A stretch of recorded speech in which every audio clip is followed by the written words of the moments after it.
안녕하세요. 학도령입니다. 오늘 드릴 말씀은요, 이제 한 60을 바라보시는 한 가정의 어머니가 와서 상담한 내용입니다.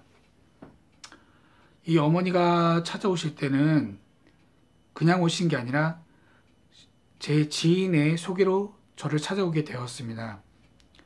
그런데 다들 이게 운명인지 뭔지 모르겠지만 제 친구들이다 보니까 다들 팔자가 좀 세다고 하는 그런 친구들이 많습니다.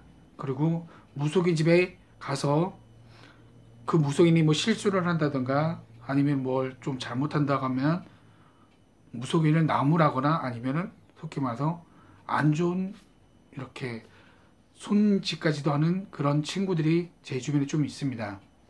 그런데 제 친구가 제가 무속인을 하고 나서 한 번도 사람을 소개를 해주거나 데려온 적이 없는데 갑자기 제게 예약이 되냐며 하더니 자기가 누구나 나 소개시켜 준다고 하더군요.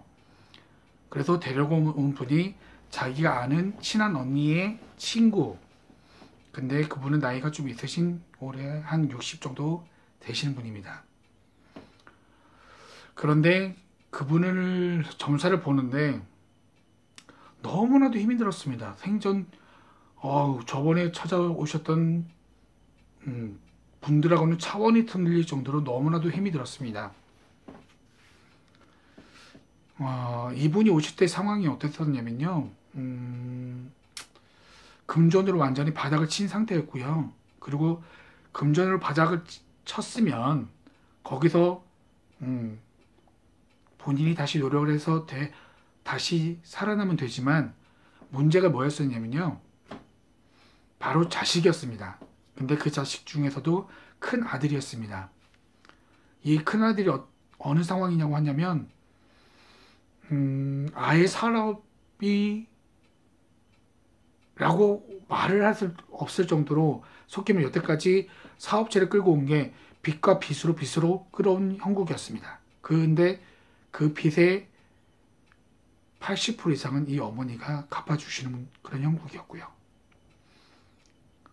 우선은 상담을 하고 나서 밖에 나와서 이제 이런저런 얘기를 하는데요. 이게 뭐지? 라는 게 또 들더군요. 이 누나가 나한테 뭔가 얘기를 하는 게 있는데, 이게 뭐지 하는 거였습니다. 그러고 나서 이 60대 아주머니가 제 친구가 있으니 말을 못 하나 보다.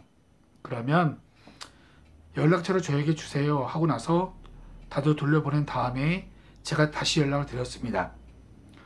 혹시 제 친구가 있어서 말씀 못 하시는 것 같은데 뭐 하나 여쭤봐도 될까요? 하고 여쭈었죠. 그랬더니 네 선생님 하더군요. 어머니 죄송한 말인데 어머니 신을 받은 거세요? 아니면 그냥 하다 마른 거세요? 아니면 그냥 의등이 끄등이세요? 하고 제가 말을 건넸죠. 그랬더니 그분이 하시는 말씀이 그게 보이세요? 하더군요. 이 어머니는 신을 받은 건 아닙니다. 속히 말해서. 근데 무속인들이 팔자가 세다고 해서 이 아주머니한테 신주잔디를 모셔놓게 했던 겁니다. 근데 그게 언제냐면 그 아주머니가 40대 때. 근데 그 아주머니는 아무것도 모르는 상태에서 모셔놔야 된다고 하니까 그냥 무턱대고 모셔놨다가 자기가 마음에 안 든다 그래서 그냥 버렸다고 합니다. 그렇군요. 그러면 제가 또 뭐 좀 여쭤보고 싶습니다. 하고 여쭙죠. 그래서 네, 물어보세요 하더군요. 죄송한 말인데 어머니 말고 지금 누군가가 신을 받거나 다시 하시는 사람이 있습니까? 하고 여쭙습니다. 근데 아니나 다를까 사촌 여동생이 신을 받았다가 다시 엎었다고 합니다. 그렇군요. 저 어머니는 지금 상태에서는 그냥은 풀 문제가 아닌 것 같습니다. 그러니 어머니 속히 말하면 아버지 어머니 산소를 한번 가봤으면 좋겠습니다 하고 여쭙습니다. 그리고 어머니한테 물었죠. 어머니 저한테 오시기 전에 일을 몇 번이나 하셨어요? 하고 여쭸더니 저에게 오기 전까지 4번의 굿을 했다고 합니다. 그것도 각기 다른 무속인에게. 헐, 알겠습니다. 그러고 나서 그 아주머니와 날짜를 잡고 산소로 가게 되는데요. 근데 제가 그 전날 밤에 꿈을 꾸는 게 어떤 거냐면, 분명히 이 아주머니는 제게 말하기를 그냥 신주짠지만 모셔놨다고 제게 말을 했습니다. 그런데 꿈속에서 저희 할머니가 아니고 너무나도 깐깐하신 할머니인데, 정갈하신 할머니가 자꾸 제게 뭐라고 하시는 겁니다. 근데 뭐라 하시는 내용은 안 들리고 미안함과 서러움과 그리고 짜증, 울분 이런 거를 표현하시더군요. 그래서 제가 아침에 일어나서 그때 시간이 한 새벽 4시, 도저히 잠도 안 오고 꿈도 뒤숭숭해서 샤워를 하고, 생전 제가 그 새벽에 밥을 안 하는데 밥을 하고 된장찌개 끓여서 그걸 먹고 그 아주머니한테 출발을 했습니다. 근데 웃긴 게 뭐냐면, 그 아주머니가 하시는 말씀이 뭐냐면, 차에 타자마자 하는 말이 선생님, 저 글쎄요 잠을 한숨도 안 자는데 새벽에 목욕이 너무 하고 싶은 거 있죠. 그래서 목욕하고 저 된장찌개 끓여서 밥 한 그릇 먹고 나왔어요. 선생님 식사하셨어요? 하는 겁니다. 그래서 제가 저도 그랬는데. 둘이 이렇게 마주보면서 헐 하던 찰나에 제가 물어봤습니다. 아주머니, 속이시면 안 돼요. 저를 속이시면 안 돼요. 아주머니 분명히 신주 따님만 모셨다고 했잖아요. 근데 아주머니 신주 따님만 모신 거 아니잖아요.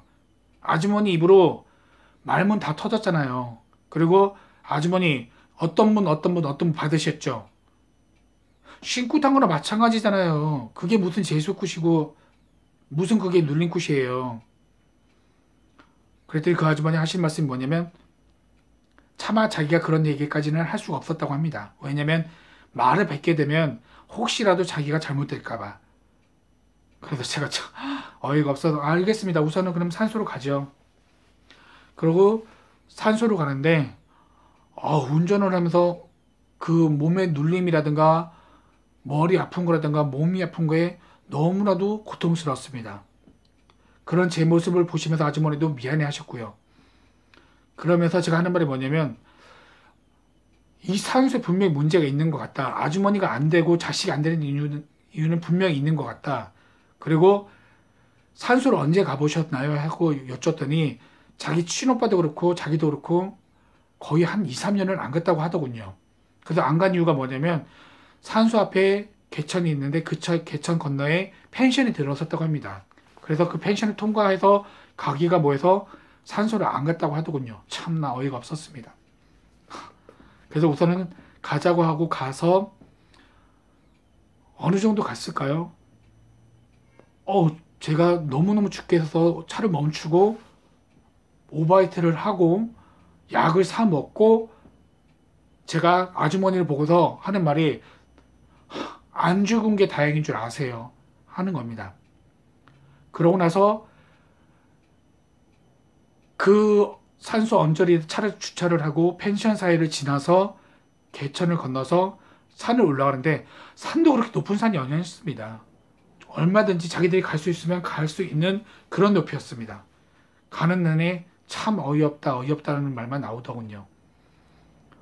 그런데 아니나 다를까 산소를 갔는데, 전 여태까지 그런 산소를 본 적이 없습니다. 산소에 봉분이 이렇게 있다고 한다면 봉분 반이 없습니다.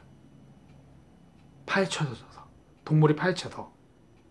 그리고 그 주변에는 때는 찾아볼 수가 없었습니다. 그냥 다 메말라 있는 상태고, 그 여자분은 헉 하고 놀라시더군요. 당연히 소름 끼쳤겠죠. 제가 분명히 산소에 문제가 있다고 말씀드렸으니까. 그런데 여기서 더 중요한 점이 뭐냐면, 제가 재물을 올려놓고 인사를 드리고 나서 산소를 딱 쳐다보는데, 저희가 시체를 매장을 하면 시체가 이렇게 매장이 되죠. 그런데 시체가 이렇게 돼 있는 겁니다. 그래서 제가 하는 말이 뭐냐면, 어머니, 아니 어떻게 아버지 시체가 시신이 이렇게가 아니라 이렇게 해요? 한 거예요. 그때 그 여자가 하는 말이 뭐냐면, 그럴 리가 없는데 선생님? 아닌데? 이렇게 하는 겁니다. 그래서 제가 하는 말이 뭐냐면, 이 상황을 알고 있는 사람이 있다. 시체가 이 정도까지, 속히 말해 이 정도까지 기울었던 것 같은데, 지금은 땅이 움직여서 시체가 이렇게 된 거요. 이렇게 누워있다. 라고 말씀드렸습니다. 그랬더니만 그 여자는 자기 오빠한테 전화를 거는데 이 여자분도 어린 나이에 아버지 시신을 묻었기 때문에 기억이 없었다고 합니다. 그런데 오빠에게 전화를 거니 그때 직원이란 분이 아버지 시신은 이렇게 놓는 게 아니라 살짝 비틀어 놔야 자손들한테 좋다고 그렇게 시신을 묻었다고 합니다. 그러니 이 여자분은 제 입에서 시신이 이렇게 돼 있다고 하니 너무나도 소름이 끼치는 나머지 그 자리에서 주저앉으시더군요. 그러고 나서 자기 오빠한테 전화를 해서 여기 선생님을 모시고 왔는데 한번 왔으면 좋겠다고 하더군요. 근데 갑자기 저희가 간 거라서 오빠는 당장 볼 수 없었고요. 추후에 약속을 잡았습니다. 그 여자분은 처음에 갈 때야 뭐 그냥 그렇게 했지 하고 갔는데 제가 이런저런 얘기도 하고 너무나도 눈에 본 듯이 얘기를 하니까 저한테 이제 맹신을 하게 된 겁니다. 그러면서 자기의 있었던 일, 자기가 왜 이렇게 됐는지, 그리고 자식들이 왜 그렇게 됐는지 이유를 다 알고 있었습니다.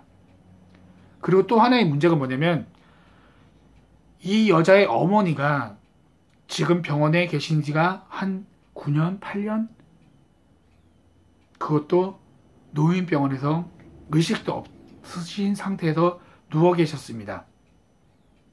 근데 제 입에서 하는 말이 뭐냐면 누나 알잖아. 어머니가 왜 안 돌아가시는지.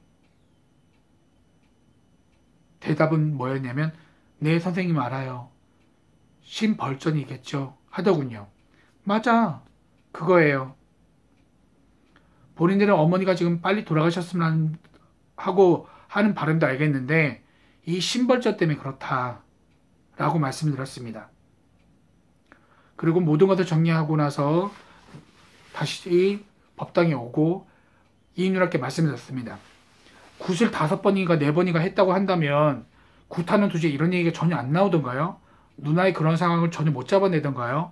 하니 그런 내용이 전혀 없었다고 합니다. 참 잘하셨네요. 돈은 다 날리셨고 자식은 지금 신용불량에다가 빚쟁이들이 찾아오고 난리가 나고 집도 뺏기란 형국이고 차도 뺏기란 형국인데 어떻게 하실 거예요? 저는 그냥을 못 해드립니다. 그리고 일도 속히 말해 작은 일이 아닙니다. 큰 일입니다. 오빠 오라고 하세요. 그러고 나서 며칠 뒤에 오빠가 찾아왔습니다. 근데 그 오빠가 하는 말이 그걸 어떻게 아셨냐고 저한테 대묻더군요. 제 눈을 보여서 그렇게 말씀드렸습니다. 근데 오빠 제가 다시 한번 형님 제가 말씀드리겠는데 형님 지금 몸도 되게 많이 아프시죠? 형님 또한 오늘 내일 하시네요. 그 형님이 무릎 꿇더니만 제가 살려달라고 하더군요. 근데 살려주는 것도 이게 참 안타까운 게 뭐냐면 이 여자분도 그렇고 이 남자분도 그렇고 너무나도 밑바닥입니다. 잘 나갈 때야 그렇다 치지만 이게 너무 밑바닥이다 보니 어떻게 할 방법이 없습니다. 그래서 제가 기회를 드린 게 뭐냐면 3개월을 시간을 드리겠습니다. 3개월 안에 두 분이 상의를 하셔서 어디서 대출을 받던 저는 그거 모르겠습니다. 대출을 받던 누구한테 꾸던 돈을 마련해 오십시오. 그래야지만 형님도 살고 누나의 자식들도 살고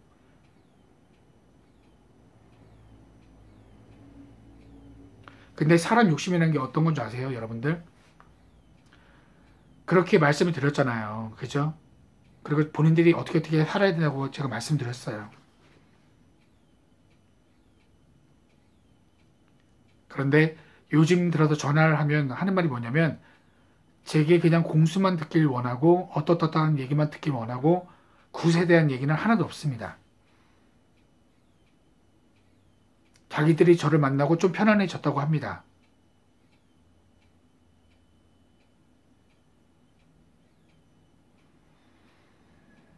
사기꾼 같은 사람들한테는 굿을 4번씩이나 하고 5번씩 하고 제가 어떻게 해라서 살 것 같으니까 굿 얘기가 쏙 들어간 거죠. 근데 그것도 잠시 잠깐이란 걸 이분들은 아실까요? 여러분들 일을 할 때는 하셔야 됩니다. 그리고 도와주는 것도 한계가 있습니다. 제발 지금 당장 조금 좋아졌다고 이게 다 좋아진 거에 아니란 걸 명심을 하셨으면 좋겠습니다.